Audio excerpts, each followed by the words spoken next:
Les saludamos, como siempre, desde aquí de Pandel, California, enviándoles muchas bendiciones en los diferentes lugares donde se encuentran. Que la paz de Cristo reine en sus corazones. Esta mañana me propongo compartir con ustedes el tema la resurrección de los muertos. Es una palabra que la encontramos en toda la Escritura, en toda la Biblia, pero vamos a utilizar realmente algunos versículos que son claves para poder entender la intención de Dios al hablarnos y al recordarnos esta verdad importante. Así es que le he pedido a algunos hermanos que están aquí presentes que nos lean algunas escrituras. Empezaremos con Hebreos capítulo 6, versículo 1. Hebreos capítulo 6, versículo 1. Amén. La palabra de Dios se lee en el nombre del Padre, del Hijo y del Espíritu Santo. Por tanto, dejando ya los rudimentos de la doctrina de Cristo, vamos adelante a la perfección, no echando otra vez al fundamento del arrepentimiento de obras muertas, de la fe en Dios. ¿Está ahí, no? Sí. Versículo 2, hermana Sarita. Sí, hermano. De la doctrina de bautismos, de la imposición de manos, de la resurrección de los muertos y del juicio eterno. Perfecto. Dice, no echando otra vez. Y si se dan cuenta, menciona 6 doctrinas básicas. Porque dice en el verso 1, dejando los rudimentos. Los rudimentos quiere decir lo elemental, lo básico.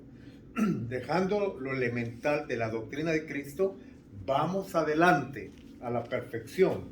Esta palabra perfección, lo que significa es madurez, desarrollo de la fe, entrenamiento. Entonces vamos adelante entrenándonos para madurar, para desarrollar nuestra fe, para perfeccionar nuestra fe en Cristo. Ahora, menciona 6 doctrinas básicas, entre ellas está la resurrección de los muertos. Y esto es lo que vamos a estar hablando esta mañana. Alguien en cierta ocasión me dijo, pastor, es importante que hablemos en algún momento acerca de la resurrección de los muertos porque esto crea esperanza, esto trae esperanza a nuestro corazón. Yo le dije a este hermano, concuerdo completamente contigo, es lo que la palabra del Señor nos enseña realmente. En 1 Tesalonicenses capítulo 4, versículo 13. Por favor, 1 Tesalonicenses capítulo 4, versículo 13. Tampoco queremos, hermanos, que ignoréis acerca de los que duermen, para que no entristezcáis como los otros, que no tienen esperanza. Amén. Para que no os entristezcáis como los otros. ¿Quiénes son los otros? Son aquellas personas que no tienen la dicha, que no tienen la bendición de tener una relación personal con Jesucristo. Porque esta esperanza gloriosa de la resurrección de los muertos se obtiene, mis amados hermanos, únicamente cuando hay una relación personal con Jesús. Es entonces cuando, por medio del Espíritu Santo, nuestro Padre Celestial siembra en nosotros esa fe, esa semilla de fe, para poder creer en la eternidad. Nosotros los cristianos, los seguidores de Jesucristo, entendemos por la palabra de Dios que nuestra vida no empieza y no termina aquí en la tierra solamente. Claro, la vida físico-natural sí, pero nosotros los cristianos creemos que la tierra únicamente es el escenario donde Dios nos está preparando para vivir una eternidad. Es decir, nosotros, como bien dijo Jesús en sus enseñanzas, no somos de este mundo, no somos de este planeta. Aquí pasamos como una estrella fugaz. Vivimos algunos años, pero nuestra esperanza es que un día vamos a resucitar de entre los muertos con cuerpos espirituales maravillosos y vamos a vivir por la eternidad con nuestro Señor Jesucristo. Eso es lo que nos enseña Primera de Corintios. Vamos a leer 1 Corintios capítulo 15, por favor. 1 Corintios capítulo 15, versículo 1 en adelante. Te dejo Sí. Además, os declaro, hermanos, el evangelio que os he predicado, el cual también recibís, en el cual también perseveráis, por el cual asimismo, si resentís la palabra que os he predicado, sois salvos si no creéis en vano. Si no crecéis en vano, porque primeramente os he enseñado lo que asimismo recibí, que Cristo murió por nuestros pecados conforme las Escrituras, y que fue sepultado y resucitado el tercer día conforme a las Escrituras, y que apareció a Cefas y después a los 12. Después apareció a más de 500 hermanos a la vez, de los cuales muchos viven aún y otros ya duermen. Después apareció a Jacob, después a todos los apóstoles, y al último de todos, como a un abortivo, me apareció a mí, porque yo soy el más pequeño de los apóstoles y no soy digno de ser llamado apóstol, que perseguí a la iglesia de Dios. Hasta el 15. Ahí está bien, hermano, muchas gracias. En este contexto, el apóstol Pablo lo que está enseñando es acerca de la resurrección de Jesucristo. Y aquí la situación es que había una discusión teológica, digamos así, en cuanto a la resurrección de los muertos. Habían personas que creían en la resurrección de los muertos y habían personas que negaban la resurrección de los muertos. Entonces el apóstol Pablo está enseñando de que la resurrección de los muertos es un principio, es una verdad, es una realidad, y lo hace de una manera tan contundente. Y él utiliza argumentos muy, muy reales y usa como ejemplo la misma resurrección de nuestro Señor Jesucristo. Por ejemplo, ahí mismo en el capítulo 15, en el versículo 12, dice Pablo: pero si se predica de Cristo que resucitó de los muertos, ¿cómo dicen algunos entre vosotros que no hay resurrección de muertos? Porque algunos dudaban, porque algunos no creían en la resurrección de los muertos. Pero escuchemos el argumento del apóstol Pablo. En el versículo 13 dice: porque si no hay resurrección de muertos, tampoco Cristo resucitó. Y si Cristo no resucitó, vana es entonces nuestra predicación, vana también es vuestra fe. En otras palabras, todo lo que hacemos, todas las liturgias cristianas que hacemos, no tienen validez, no tienen significado. Son liturgias muertas, son prácticas muertas, si Cristo no resucitó entre los muertos. Entonces Pablo está usando este argumento. La resurrección de Cristo es el fundamento, es el principio que da vida a esta creencia. Nosotros podemos afirmar y podemos creer con toda contundencia en la resurrección de los muertos. ¿Por qué? Pues porque nuestro Señor Jesucristo ya tomó la delantera. Él ya resucitó. Y dice la palabra de Dios que cómo no traerá Él consigo a todos aquellos, es decir, a todos los que creen en Él. Un día vamos a experimentar la resurrección también, ¿no?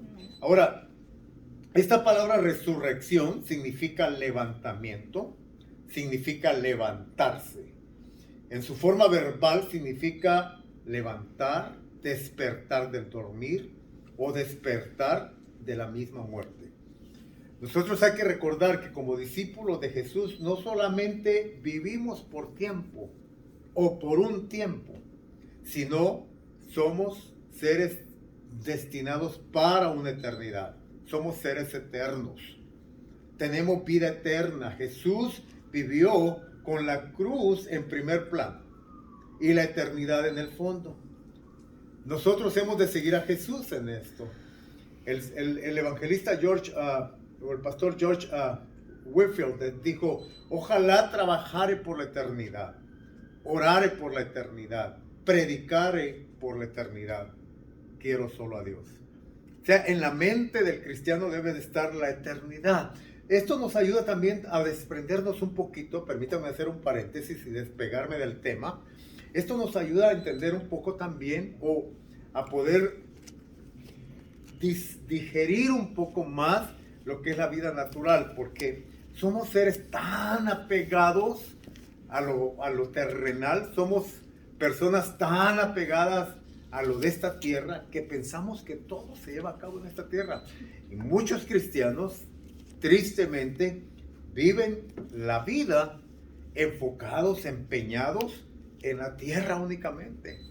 Y no es que esté mal buscar el éxito, buscar la fortuna, no es que esté mal en sí, pero lo que estoy diciendo es que es una tristeza que nos enfoquemos únicamente en esta tierra, en estas cosas que tienen que ver con lo terrenal, con lo humano, ¿no? Por ejemplo, las riquezas, digo, cuando nos vayamos de esta tierra y entremos a la vida eterna con cuerpos espirituales en el futuro, ¿qué nos vamos a llevar de esta tierra? Absolutamente nada. Todo lo que es terrenal se queda aquí. Todo lo que es humano se queda aquí. Y lamentablemente allá algunos se van a dar cuenta y van a decir, wow, viví la vida esforzándome para únicamente, ¿no?, tener éxito en la tierra y en lo terrenal y en lo espiritual, en lo eterno. ¿Qué? Jesús dijo en cierta ocasión un consejo muy sabio, muy prudente. Dice, no hagáis tesoros en la tierra donde el ladrón roba y donde la polilla y el orín corrompen. Hagan tesoros en los cielos, donde no hay ladrones que le roben y donde no hay polilla y donde no hay orín que corrompa. Jesús se enfocaba mucho la eternidad. Hay gente, pastores inclusive, que dicen, no, aquí, la tierra, ¿de qué sirve la eternidad si aquí vives una miseria? O sea, fíjate la mentalidad que tienen, ¿eh? O sea, ¿para qué te enfocas en la eternidad? Las calles de oro, el mar de cristal, y aquí vives una vida así. Hay pastores que están enseñando eso hoy en día, cuando en la palabra de Dios vemos todo lo contrario. Primero es la eternidad, y la vida en la tierra es el resultado de nuestra fe en la eternidad, es decir, de nuestra fe en Dios. Ahora, en la Biblia encontramos ejemplos de resurrección. Por ejemplo, en el Antiguo Testamento encontramos la resurrección de la viuda de Sarepta, Primera de Reyes 17 al 24. También encontramos la resurrección del hijo de la Tsunamita, Segunda de Reyes, capítulo 4, versos 32 y 35. Y también encontramos la resurrección al cual llamaremos el hombre en el sepulcro de Eliseo, en Segunda de Reyes 13:21. 3 resurrecciones en el Antiguo Testamento, 3 eventos de resurrección plasmados en las Escrituras. En el Nuevo Testamento encontramos un poco más. Por ejemplo, encontramos la hija de Jairo, la resurrección de la hija de Jairo, Marcos capítulo 5, verso 35 al 43. Encontramos la resurrección del hijo de la viuda de Naín, Lucas capítulo 7, verso 11 al 17. La resurrección de Lázaro, probablemente la más conocida, en Juan capítulo 11, verso 1 al 45. Y esas fueron resurrecciones donde el Señor Jesucristo participó. Pero también en Hechos 9, 36 al 42, encontramos la resurrección de Dorcas, cuando Dios usó a Pedro en esta resurrección. Y en Hechos 20, 9, 12, encontramos la resurrección de Eutico, hecha por Pablo. Es decir, Dios usó al apóstol Pablo para la resurrección de Eutico, en Hechos 20, del 9 al 12. Ahora, tengo que señalar 3 aspectos de la resurrección que necesitamos considerar en esta enseñanza. La primera es la resurrección del Señor Jesucristo, pasado. La segunda, la resurrección espiritual del creyente en Cristo, presente. Y en tercer lugar, la resurrección final de todos los que están en sus tumbas y que un día van a resucitar, si es que nosotros llegamos a ese punto, vamos a resucitar con cuerpos espirituales. Veamos primero la resurrección de Jesucristo. Mateo capítulo 28, verso 6. Apunten estas escrituras. Por cuestión de tiempo, no las vamos a leer en este momento. Lucas capítulo 24, verso 36 al 53. Y también Hechos capítulo 1, verso 3. Ese pasaje sí los invito a que lo leamos en este momento. Hechos capítulo 1, versículo 3.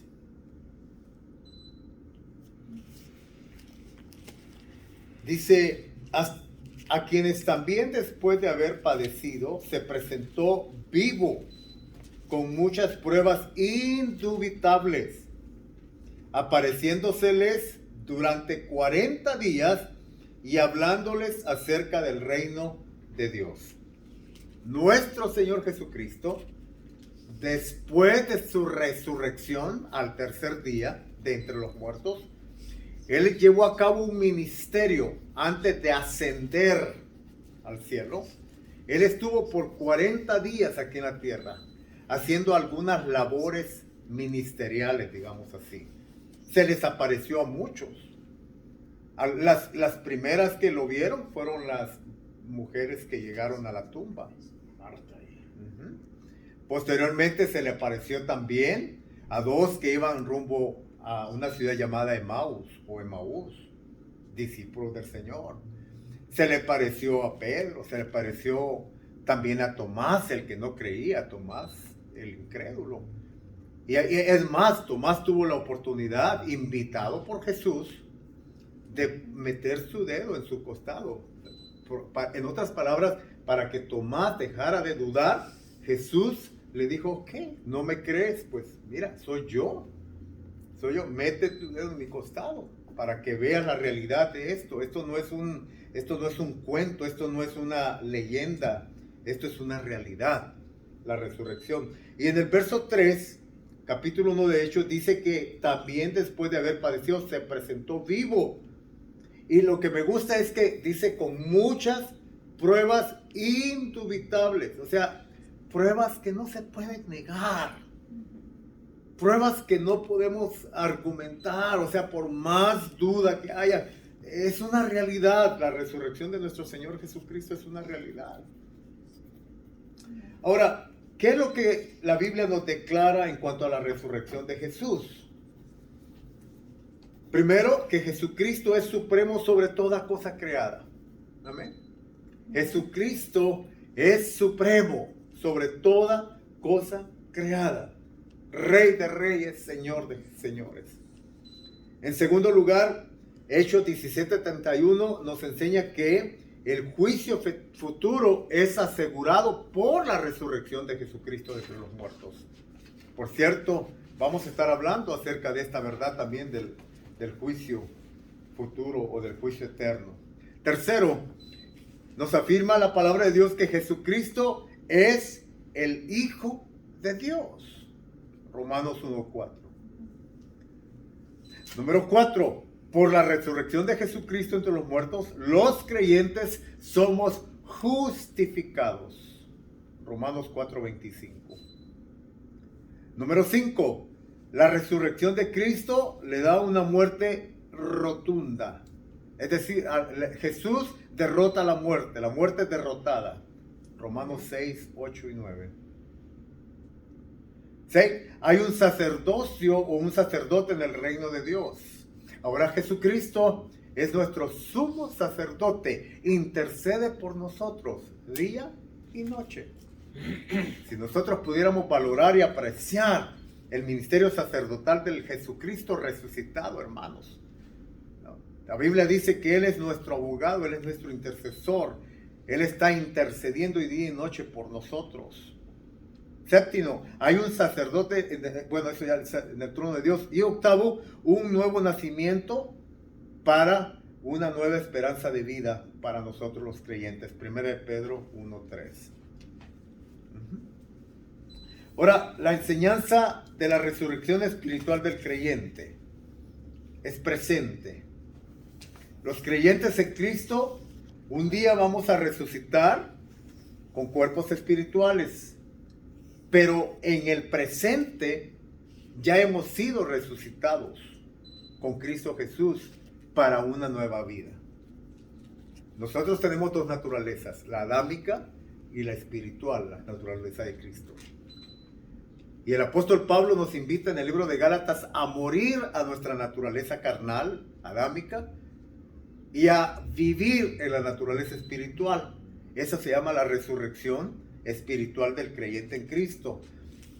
Nosotros son dos realidades que tenemos, ¿no? La carne y el espíritu. Con esta naturaleza espiritual, con esta resurrección espiritual, es que podemos servir a Dios. Ese es el milagro más maravilloso de la fe en Cristo Jesús. La resurrección del cristiano en el tiempo presente. Porque mi hombre de pecado, mi hombre adámico, ya fue subyugado por medio de mi fe en la cruz de Cristo y en la resurrección de Cristo. Y ahora, por medio del poder del Espíritu que vive dentro de mí, ahora con la nueva naturaleza resucitada, yo puedo servir a Dios. Esto es lo que muchos cristianos no han entendido todavía. Por eso es que muchos cristianos todavía viven subyugados por el poder del pecado. Y se les olvida que Cristo ya nos ofreció una nueva manera de vivir. Pablo lo dice claramente, de modo que si alguno está en Cristo, nueva criatura es. Nueva criatura. Ya no vivimos como antes. Ya no somos los hombres o mujeres que eran antes. Ya los borrachos, los mentirosos, los mal hablados, los pervertidos, los malvados, ya no. Ya no, porque ahora Cristo vive dentro de nosotros. El cristianismo, más que un dogma religioso, el cristianismo es un estilo de vida lleno del poder del Espíritu Santo, en el cual y por el cual vivimos para agradar a nuestro Dios. Amén. Ahora, esto no lo provocamos nosotros, esto lo provoca la muerte, sepultura y resurrección de Jesucristo. Entonces, Cristo cuando resucita nos da la bendición de la resurrección del cuerpo espiritual también, o sea, de nuestro nuevo hombre, creado ahora, como dice la palabra de Dios, en Cristo Jesús. Efesios capítulo 2, verso 1, 5 y 6. Voy a leer esto de la versión amplificada. Efesios 2, 1, 5 y 6. Dice el apóstol Pablo, y Él os dio vida a vosotros, os dio vida. Él os dio vida, pasado. Cuando estabais muertos. Esta palabra muertos literalmente lo que significa es matados. Cuando estabas matados por vuestros delitos y pecados. El pecado mata, dice hermanos. La Biblia lo dice claramente, la paga del pecado es muerte. Entonces por esto es que hay muchos cristianos muertos. Porque siguen pecando. Entonces no hay vida. Hay vida religiosa, pero no hay vida espiritual. Y las iglesias están llenas de gente así. Pero salimos del templo y volvemos a la vida antigua. Vuelven a la vida antigua. A vivir otra vez como cuando éramos de la religión tradicional. Había religión, pero no había una relación personal con Cristo Jesús. Bien, dice aquí entonces, aún estando nosotros muertos, matados, por nuestros propios defectos y ofensas, nos dio vida juntamente en comunión y unión con Cristo. Es decir, nos dio la vida misma de Cristo, la misma nueva vida con la cual le resucitó de entre los muertos. Y luego dice el verso 6, y juntamente con Él nos resucitó en los lugares celestiales. Nos resucitó. Ya nosotros estamos resucitados en cuerpos espirituales, hablando en la nueva naturaleza del creyente. Ya estamos resucitados, ya tenemos nueva vida en Cristo. Por eso Efesios apunta hacia el futuro, ¿no? Y habla acerca de la vida, de las bendiciones espirituales que tenemos en Cristo Jesús. Esto es maravilloso. Ahora, ¿cuáles son las evidencias de esta resurrección en la vida de un discípulo? Tengo 4. Número 1. Precisamente es una nueva vida que se manifiesta, es decir, que se deja ver. Cuando alguien tiene una relación personal con Cristo y ha resucitado con Cristo, la persona evidencia esa nueva vida que tiene en Cristo. El borracho de pronto ya dejó de tomar. Y tiempos atrás estuvo en Alcohólicos Anónimos y volvió otra vez a la bebida. Pero ahora se hizo cristiano y ya dejó de tomar. El mentiroso, el que hablaba feo, el que hablaba sucio, el mal hablado, el que no podía cambiar su vocabulario, ahora Cristo ya le limpió su corazón, le limpió su vocabulario. La prostituta dejó de ser prostituta, el ladrón dejó de ser ladrón, el mentiroso dejó de mentir. ¿Y quién hace esto? El poder del Espíritu Santo, el poder de Jesucristo en nosotros, una nueva vida. Y la gente afuera dice, pero este hombre, esta mujer eran, qué diferentes están ahora. Antes eran así, eran esto, otro, y ahora mírenlos cómo viven. Wow, impresionante. Número 2, hay una nueva actitud hacia la vida establecida y mantenida. Ahora, es decir, tenemos una nueva forma de ver la vida. Ya no la vemos como antes. Ya ahora nosotros los cristianos no vemos la vida como la vivíamos antes. Permítanme usar esta palabra, los paradigmas, la forma de pensamiento ya no son iguales. Ya no son iguales. ¿No? Ahora tenemos una forma de ver la vida, de filosofar la vida diferente. Número 3, un nuevo Señor es obedecido. Antes, con nuestros cuerpos adámicos, obedecíamos a nuestro Señor, Satanás, el pecado. Ahora, con nuestra nueva naturaleza, obedecemos a nuestro Señor Jesucristo.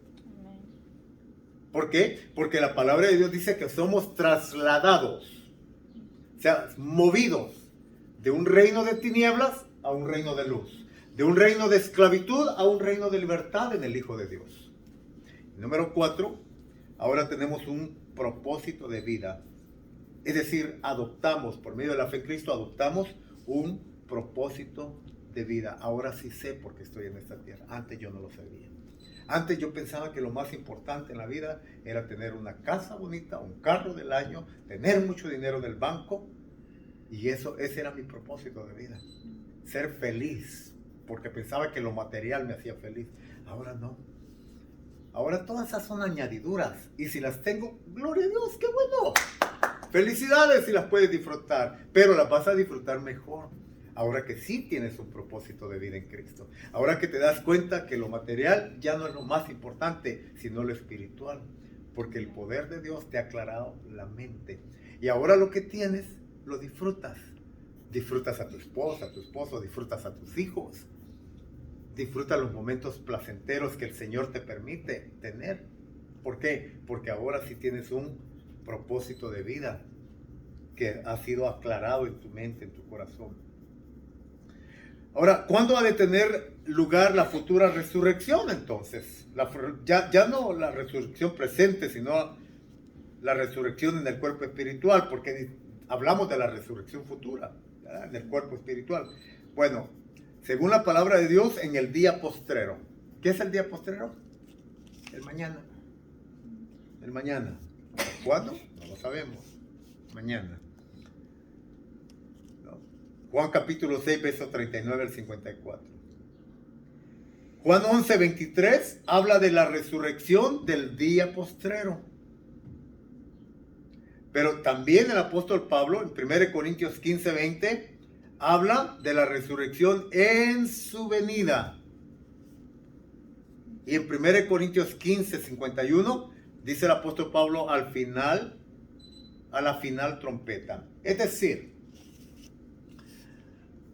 que la resurrección del cuerpo espiritual del creyente se va a dar, lo voy a decir así literalmente, en el rapto de la iglesia, o en el periodo del rapto de la iglesia.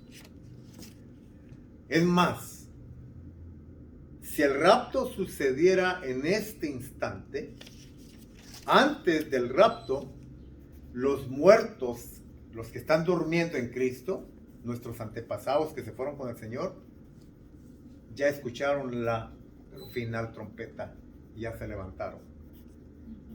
Porque ellos nos van a preceder a nosotros, los que estemos aquí en esta tierra. Ahora, si nosotros no vemos el rapto de la iglesia, entonces vamos a ser parte de la resurrección de los muertos. Vamos a oír la trompeta y de la tumba vamos a resurgir. Porque dice la palabra de Dios en 1 Tesalonicenses capítulo 4, claramente lo dice allí, que los muertos en Cristo resucitarán primero. Luego nosotros, los que hayamos quedado, seremos arrebatados juntamente con Él en los aires. Ya enseñé esto en lecciones anteriores. No es la segunda venida de Cristo, es el rapto de la iglesia. El rapto precede a la segunda venida. Y la resurrección de los muertos en Cristo precede a el arrebatamiento de la iglesia. O sea, nuestros antepasados que se fueron con el Señor nos van a preceder, van a ir primero a ellos, van a oír el sonido de la trompeta, sus cuerpos espirituales van a resucitar y van a ser llevados a los aires. Y después de allí viene el rapto de la iglesia, donde los que estemos aquí nos vamos con el Señor. Amén. 1 Tesalonicenses 4, 16, 17. Cuando el Señor mismo con voz de mando, con voz de arcángel y con trompeta de Dios descienda del cielo, entonces van a acontecer todas esas cosas. Ahora, ¿qué efecto debería tener la resurrección en la conducta de un cristiano? O sea, ¿cómo me debería de afectar en mi forma del pensamiento, ¿no? En mi forma de conducirme la resurrección? Dos cosas. Número uno, me debe de ayudar a guardarme de hacer lo que yo quiera hacer. En otras palabras, me debe de guardar para no vivir en pecado.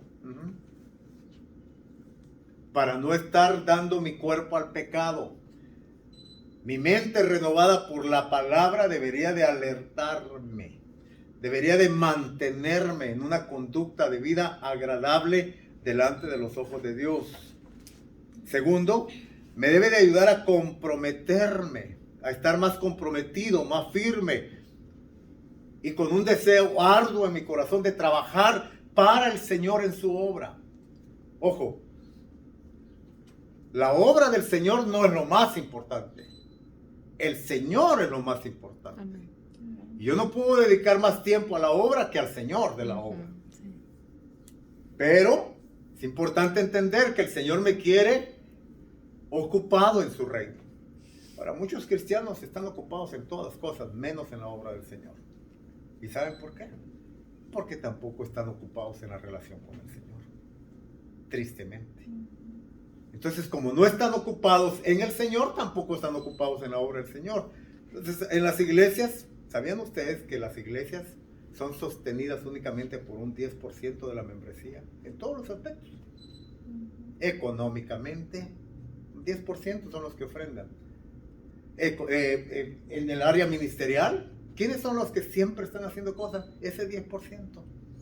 Y el 90% vienen, oyen la palabra, son salvos, sus nombres están inscritos en el libro de la vida, van al cielo, pero no hacen nada para el Señor. No hay coronas, no evangelizan, no comparten su fe. De vez en cuando hay alguna necesidad personal, oran. Y cuando tienen algún deseo espiritual, leen la Biblia de vez en cuando. Así vive el creyente. Ahora, todo esto me debería de ayudar, me debería despertar, debería de ser como una alarma en mi mente, en mi corazón, porque el Espíritu Santo me está hablando y redarguyendo y me está diciendo: pueblo mío, despiértate a la realidad. Estas cosas son reales. Ese es el propósito de estas enseñanzas, mis amados hermanos. Gloria a Dios. Entonces dice que los creyentes se levantarán de nuevo. Daniel capítulo 12, versos 2 y 3 habla acerca de que se levantarán para la vida eterna. Romanos capítulo 6, verso 5, apoyado por Filipenses 3:20 y Juan 3:2, dice que nos vamos a levantar con un cuerpo glorioso, como el cuerpo glorioso de Cristo. va a ser un cuerpo conforme a la voluntad de Dios, dice Pablo en 1 Corintios 15:38. O sea, cuerpos espirituales, no va a haber, no va a ser un cuerpo de materia humana, carnal. Va a ser un cuerpo glorificado, un cuerpo glorioso. 1 Corintios 15:42, Pablo enseña que serán cuerpos imperecederos. O sea, no habrá corrupción en esta clase de cuerpos que el Señor nos va a dar. Amén. 1 Corintios 15:43 dice que serán cuerpos levantados en gloria. En gloria. También dice que serán cuerpos poderosos. Me imagino que serán poderosos en el sentido que no estarán limitados a tiempo y espacio, ¿no? Seremos como ángeles.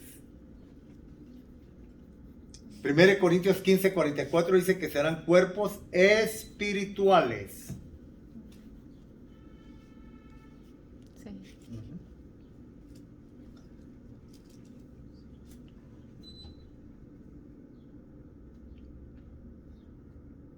En el Salmo 17:15, me gustaría que leyéramos ese pasaje. Salmo 17:15. David tuvo la revelación de la resurrección de entre los muertos. Y me gusta el planteamiento que hace David por el Espíritu Santo. Salmo 17, verso 15. Dice David: en cuanto a mí, veré tu rostro en justicia. Estaré satisfecho cuando despierte a tu semejanza. Wow. Veré tu rostro en justicia. ¿Por qué? Porque voy a despertar, dice David. David hablaba de ese despertamiento, de ese levantamiento, de esa resurrección de entre los muertos. Entonces habrá, de acuerdo a la palabra de Dios, una resurrección final de todos los que están en las tumbas. Todos los que están en las tumbas van a resucitar. Unos para vida eterna y otros para muerte eterna. En ese día de resurrección es el día de la recompensa para el que ha creído en Cristo Jesús, de acuerdo a Apocalipsis capítulo 11, 18. También Apocalipsis 21, 11 al 15. Lucas capítulo 14, verso 14. Grandes y maravillosas son estas grandes verdades, inspiración, consuelo que dan sentido a nuestras vidas, mis amados hermanos. En esa resurrección es que entonces vamos a poder estar en la resurrección de las tumbas con los cuerpos espirituales. Es entonces que vamos a estar delante del tribunal de Cristo. El tribunal de Cristo no es aquí en la tierra. Jesús lo dijo claramente. Hay gente que quiere que el juicio de Dios se dé aquí ahorita. No. Jesús dijo claramente cuando Pilato le preguntó y le dijo: no, ¿eres rey? ¿Tú eres el rey de los judíos? Y Jesús dijo: no, mi reino no es de esta tierra. Jesús estableció claramente que su reino es un reino eterno, espiritual.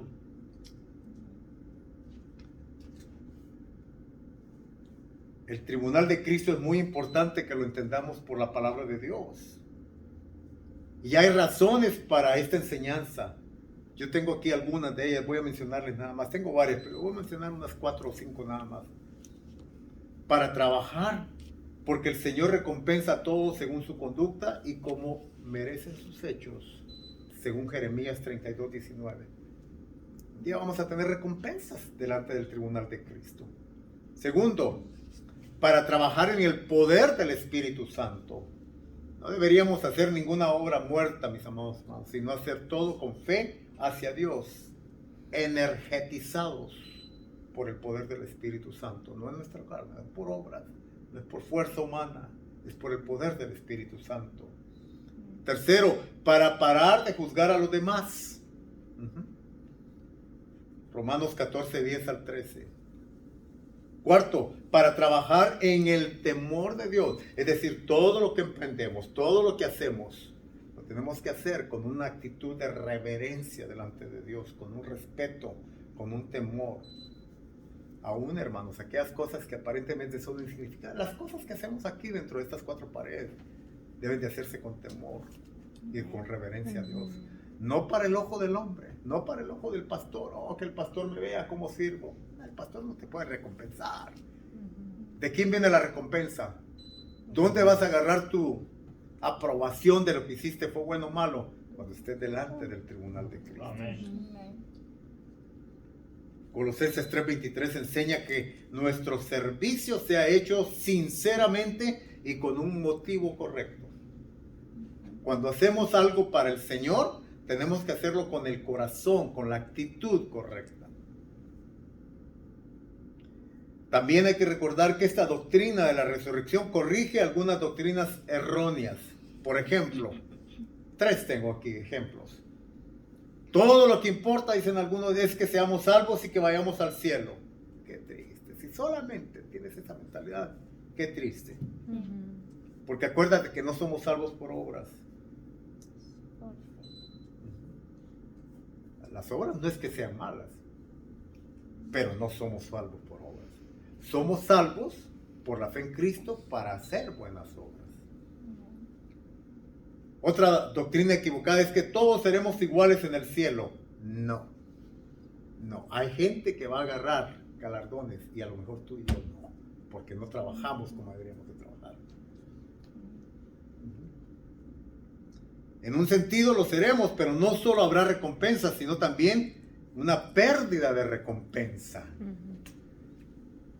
Hermanos, el evangelismo, el compartir tu fe, el predicar la palabra de Cristo. Y algunos hermanos dicen, pero es que la gente no quiere. Ese no es tu problema, no es mi problema.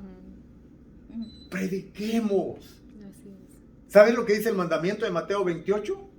Dice, y predicar. Lo demás es la obra de Dios. Yo no puedo transformar el corazón de una persona.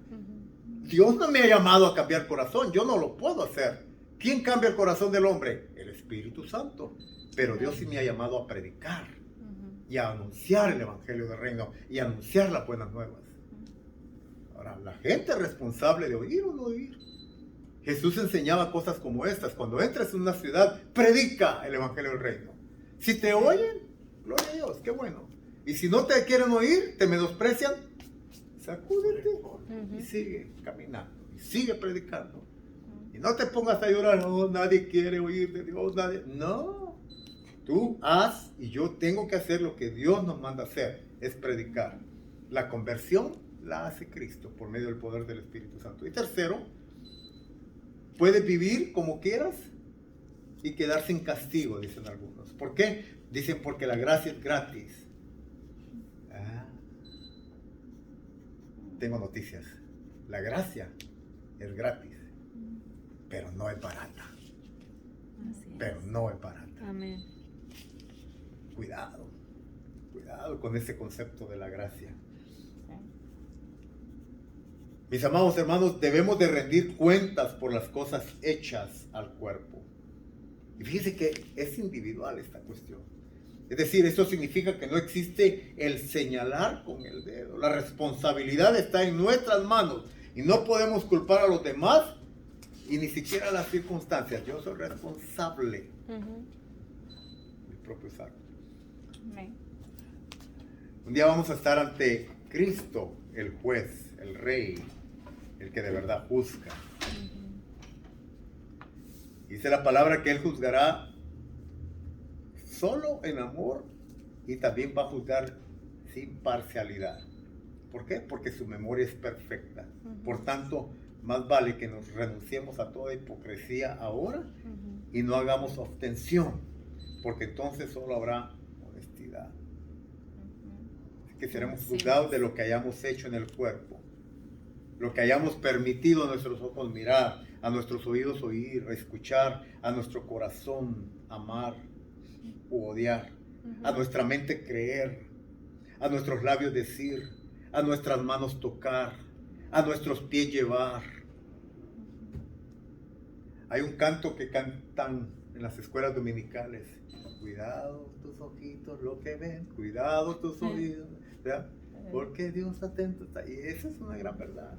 Yo creo que nosotros como niños también deberíamos de tener presente ese canto, porque eso es una gran realidad. Vamos a ser juzgados de todo lo que hayamos hecho. Hay un canto muy antiguo. Según algunos historiadores tiene más de 100 años este canto. Y dice así, te lo voy a leer porque no lo sé cantar. Dice, cuando esté ante el tribunal de Cristo y me muestre su plan para mí, el plan de mi vida como hubiera podido ser, si hubiera tenido su voluntad, y vea cómo le impedí, aquí le bloqueé, allá no le entregaba mi voluntad. ¿Habrá pena en los ojos de mi Salvador? Pena, aunque todavía me ame. Él me tendría rico, pero estoy ahí pobre, desnudo de todo menos de su gracia. Mientras las memorias corren como algo perseguido por los años que no puedo volver a trazar. Entonces mi corazón desolado casi se romperá, y con las lágrimas que no puedo derramar, me cubriré la cara con las manos vacías y me agacharé la cabeza sin corona alguna. Señor de los años que me quedan, los entrego en tu mano. Tómame, fúndeme, moldéame al diseño que tú has planeado. Decía yo tengo una corona en el cielo que Cristo ha preparado para mí. O sea, ¿cuántas coronas tenemos, hermanos? De acuerdo a la palabra de Dios, con cuerpos espirituales resucitados en 1 Corintios 3, 10, 15, se nos enseña que habrán recompensas. Dice Pablo, si permaneciere la obra de algunos que sobreedificó, recibirá recompensa. O sea que sí va a haber recompensa. Por ejemplo, Daniel 12:3 habla de coronas por llevar a muchos a la justicia. Es decir, por predicar a Cristo. Y si alguien se convierte, el Espíritu Santo lo convierte, esa alma convertida que ganaste para el Señor, o que Cristo ganó para sí usándote a ti, o esa alma que trajiste a la congregación para que oyera la predicación del pastor, esos invitados que trajiste, esas son recompensas que vas a tener en el cielo. Según Daniel 12:3. 1 Corintios 9:24 dice que habrán coronas que durarán para siempre. Es decir, son coronas que no te las van a quitar, hermano, hermana. ¿Por qué? Porque según de Timoteo 4:7-8 dice que son coronas de justicia. Lo repite lo que dice Daniel 12:3, ¿no? Por llevar a muchos a la justicia, dice Daniel. Pablo le dice a Timoteo que son coronas de justicia en 2 Timoteo 4:7-8. Santiago dice que serán coronas de vida en Santiago 1:12. Y Pedro hace resonancia a las coronas, pero diciendo que van a ser coronas de gloria. Oh, aleluya. Imagínate, las almas que traes a Cristo van a ser coronas de gloria para ti. Amén. Las recompensas son dadas al final. Por eso es que dice la palabra, por tanto, retén lo que tienes para que nadie te quite tu corona. Aquí ya está hablando acerca de la conducta de vida, de la fe, del permanecer, del establecerte, del estar firme, del no titubear, del no alejarte de Cristo por circunstancias que vengan a tu vida, por problemas, por luchas. Muchos hombres, mujeres creyentes se van de Cristo cuando empiezan a ser abatidos por las luchas, los problemas, las circunstancias adversas de esta tierra. No aguantan, no soportan la prueba y abandonan a Cristo. Y al abandonar a Cristo están abandonando la fuente de su fortaleza. Están abandonando probablemente la única oportunidad que tenían para solucionar sus problemas. Porque fuera de Cristo no hay nada, mis amados hermanos. Así es. No hay nada. Hay que permanecer. No es el que empieza la carrera, es el que la termina, dice Jesús. No, salvo no va a ser el que empieza, sino el que termina. Los que retienen, los que permanecen, los que son fieles. Probablemente en algún momento se distraen un poco y a lo mejor el enemigo viene y los logra mover, ¿verdad? Pero vuelven y se afirman en el Señor y permanecen en Cristo. Y afirman su fe en el Señor Jesucristo. Y le empiezan a servir con gozo, con alegría, con agrado, con oración, con ayunos, con entrega. Trabajando arduamente en el reino de Dios. No ociosos, sin hacer nada en el reino, sino trabajando en la obra. Y perseverando en el Señor o con el Señor de la obra. Termino haciendo este pequeño resumen y aplicación práctica para nuestras vidas. Número 1. La resurrección de Jesús demuestra que la muerte es derrotada y que el Señor, y que Él es el Señor de todo. Jesús es el Señor de todo. Segundo, Jesús murió, fue resucitado para estar con Dios para siempre. Y sus discípulos vivirán para siempre con Él. Es decir, todos aquellos que le sigamos y permanecemos en Él. Tercero, un discípulo de Jesús tiene un nuevo amo llamado Jesús y una nueva vida en Él. 4. La resurrección espiritual del creyente debería tener el efecto de guardarnos de pecar y causarnos el ser comprometidos y trabajar arduamente en la obra del Señor. Muchos de ustedes, mis amados hermanos, que en este momento no se están congregando, deberían de empezar a buscar un lugar donde congregarse, porque el Señor los quiere comprometidos con Él y con su obra. Amén. Vuelva a la iglesia. Ya la pandemia, mira, si hay tiempo y si hay oportunidades para ir a diferentes lugares, como las tiendas, los centros comerciales, a las fiestas de la familia, ¿por qué no hay tiempo para ir a la iglesia? ¿Por qué no hay tiempo para congregarse? ¿Por qué le tienes miedo al COVID en la iglesia, pero no le tienes miedo al COVID en el centro comercial? El enemigo te está engañando. El enemigo te está engañando. La palabra de Dios dice, no dejando de congregados como algunos tienen por costumbre, más cuando veáis que el tiempo del fin se acerca. Hermanos, cuántas señales, cuántos avisos, cuántas cosas estamos viendo. Y como dirían en México, ¿aún no nos cae el 20? Cosas están sucediendo delante de nuestros ojos y no despertamos. Así es. La resurrección espiritual del creyente debería tener el efecto de guardarnos de pecar y causarnos el ser comprometidos con el Señor y con su obra. Vuelva a la iglesia, hable con el pastor de la iglesia, dígale qué hay que hacer. Quiero ser miembro de la congregación, quiero trabajar. ¿Cuándo hay evangelismo? ¿Cuándo hay oración? ¿Cuándo hay ayunos? ¿Qué puedo hacer en el edificio? ¿Quieren que barra? ¿Quieren que limpie? ¿Quieren que lave los baños? Aquí estoy, cuenten conmigo, pastor. Tómenme en cuenta, por favor. Hagan algo. Hagan algo en la obra del Señor. 5. El día de resurrección es el día de recompensa para el discípulo de Jesús. Es el día que le veremos cara a cara. Qué maravilloso será el día. Cuán gloriosa será la mañana cuando venga Jesús el Salvador. Oh, ese día va a ser hermoso. Ese día va a ser hermoso. 6. Las obras no nos salvarán, pero cuando seamos salvos, las obras iniciadas por Dios contarán para recompensas en el cielo. Voy a repetir esto.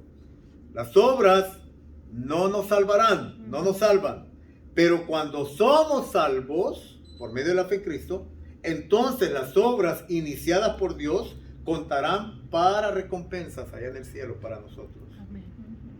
O sea, en otras palabras, las obras sí cuentan cuando tienes a Cristo. Cuando estás sin Cristo son obras muertas.